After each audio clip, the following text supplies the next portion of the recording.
दाल पतली कर दो बहू, तुम्हारे माता पिता आए हैं। रात के लगभग 8:30 बज चुके थे। निधि रसोई में रात का खाना बना रही थी और खाना लगभग बन भी चुका था, केवल दाल में तड़का लगाना ही बाकी था। वैसे भी आज उसने हल्के फुल्के दाल चावल ही बनाए थे। दोपहर में कुछ मेहमान आए थे, इसलिए पनीर और छोले दोनों ही सब्जी बनी थी, तो रात में हल्का फुल्का ही ठीक रहता है। अभी निधि यह सोच ही रही थी कि सास ममता जी ने रसोई में प्रवेश किया। बहू, शिल्पा के सास ससुर आने वाले हैं, फटाफट से खाना बना दो, कुछ बढ़िया सा बना देना, आखिर समधी आए हैं, कोई कंजूसी मत करना। ऐसा ना हो कि कल को शिल्पा को 2 बातें सुननी पड़े। मैं जरा सोफे के कवर बदल देती हूँ। निधि के जवाब की प्रतीक्षा किए बिना ही सास ममता जी बाहर चली गई, क्योंकि वह जानती थी कि निधि सब कुछ संभाल लेंगी। लेकिन ममता जी की बात सुनते ही निधि को 10 दिन पहले की घटना याद आ गई और ना चाहते हुए भी उसका मन एक बार फिर से दुखी हो गया।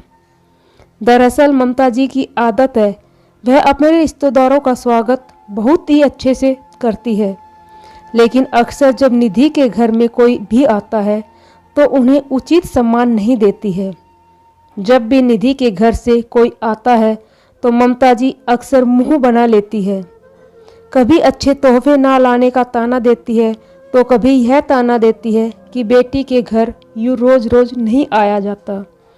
कभी बची हुई मिठाई उनके आगे रख देती है, तो कभी कोई और ऐसी बात जो निधि को दुखी कर देती है। लेकिन पिछली बार तो हद ही हो गई, जब निधि के माता पिता अचानक बिना किसी पूर्व सूचना के आ गए तो ममता जी ने दोबारा खाना ना बनवा कर दाल को पानी डालकर पतला करने का आदेश दे दिया और दोपहर की पड़ी हुई सब्जियों में छोंक लगाकर गर्म करने को कह दिया। और रायते में तो वह खुद ही पानी डालकर चली गई। केवल खाने पीने में ही नहीं, अक्सर वह अपनी बातों से यह बता देती है कि निधि के परिवार में से किसी का भी यहाँ आना उन्हें पसंद नहीं है। वहीं दूसरी तरफ अगर उनकी बेटी के ससुराल से कोई आता है तो 36 तरह के व्यंजन बनाए जाते हैं, उन्हें पूरा सम्मान दिया जाता है। आज भी जब उन्हें पता चला कि उनकी बेटी के सास ससुर आने वाले हैं तो उन्होंने निधि को बढ़िया खाना बनाने का हुक्म दे डाला। हालांकि बाकी हर तरीका से ममता जी का व्यवहार निधि के प्रति बहुत अच्छा है, लेकिन न जाने क्यों जब भी बात निधि के परिवार की आती है तो उनका व्यवहार बदल जाता है। बस यही सब सोचकर आज निधि की आंख भर आई। कहते हैं कि किसी के सब्र का इम्तिहान नहीं लेना चाहिए, लेकिन शायद ममता जी यह बात समझ नहीं पा रही थी, इसलिए बार बार निधि के मायके वालों को अपमानित करके वह निधि को दुखी कर रही थी। लेकिन आज न जाने कहां से निधि में इतनी हिम्मत आ गई। अपने आंसू पोंछकर वह हॉल में गई और सोफे के कवर बदलती हुई ममता जी से बोली, मम्मी जी, दीदी के सास ससुर कब तक आएंगे, क्योंकि खाना तो लगभग बन ही चुका है। अरे अभी तो तुझे बोल कर आई हूँ, इतना जल्दी खाना कैसे बन गया? मम्मी जी, वह क्या है ना, दाल चावल तो बन ही गए हैं, दाल में पानी डालकर उसे पतला कर देती हूँ, रायते में भी पानी डाल देती हूँ, और दोपहर वाली जो पनीर और छोले की सब्जी बची हुई पड़ी है ना, उसे भी थोड़ा सा फ्राई करके तड़का लगा दूंगी। और पूरियों का आटा तो दोपहर का बचा हुआ पड़ा है, तो एक्स्ट्रा खाना बनाने की कोई ज़रूरत ही नहीं है। वैसे भी आप ही तो कह रही थी ना उस दिन कि समधी जी तो घर के ही होते हैं, वह तो अपने ही होते हैं, वह थोड़ी ना बुरा मानेंगे। अगर हम उन्हें दोपहर का खाना खिला देंगे, अब दोबारा खाना बनाएंगे तो दोपहर का खाना वेस्ट हो जाएगा ना। याद है मम्मी जी आपको, उस दिन जब मेरे मम्मी पापा आए थे तब आपने यही कहा था, तो फिर आज भी ऐसा करते हैं। दीदी के सास ससुर भी तो समधी ही है, घर के ही हैं, अपने ही लोग हैं, वह थोड़ी ना बुरा मानेंगे। क्यों, सही कह रही हूँ ना मम्मी जी?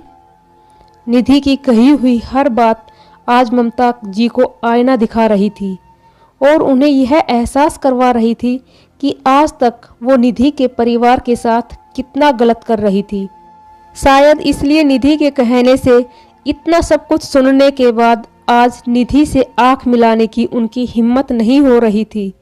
लेकिन फिर भी गलती का एहसास होने पर गलती को स्वीकार ना करना यह ममता जी की फितरत नहीं थी। इसलिए चंद ही मिनटों बाद उन्होंने चुप्पी तोड़ते हुए निधि से कहा, बेटा, सबसे पहले तो आज तक जो गलत व्यवहार मैं तुम्हारे परिवार के साथ करती आई हूँ उसके लिए मुझे माफ़ कर दे। और दूसरी बात, मैं तुमसे वादा करती हूँ कि जिस तरीके का व्यवहार शिल्पा के ससुराल वालों के साथ मैं करती हूँ, जिस तरह उन्हें मान सम्मान देती हूँ, वही समान सम्मान सही से और वही अपनापन अब से मैं तुम्हारे परिवार को भी दूंगी। देर से ही सही, लेकिन मुझ पर गुस्सा करके मुझे तो बातें सुनाकर सही राह दिखाने के लिए थैंक यू बेटा। दोस्तों, अक्सर यह देखा गया है कि लड़के वालों का व्यवहार लड़की वालों के प्रति अच्छा नहीं होता है। उन्हें उचित मान सम्मान नहीं दिया जाता है, जबकि जिस माता पिता ने आपको अपने जिगर का टुकड़ा दे दिया है उनका सम्मान तो अत्यंत आवश्यक होता है। लेकिन फिर भी हमारा यह समाज न जाने क्यों उनकी अवहेलना कर बैठता है। आशा करती हूँ कि कहानी आपको पसंद आई होगी। इस पर आपकी क्या राय है कमेंट करके ज़रूर बताएं। कहानी पसंद आई हो तो लाइक और शेयर करना बिल्कुल भी ना भूलें। चैनल पर नए हो तो चैनल को सब्सक्राइब जरूर कीजिएगा। कहानी सुनने के लिए आपका बहुत बहुत धन्यवाद।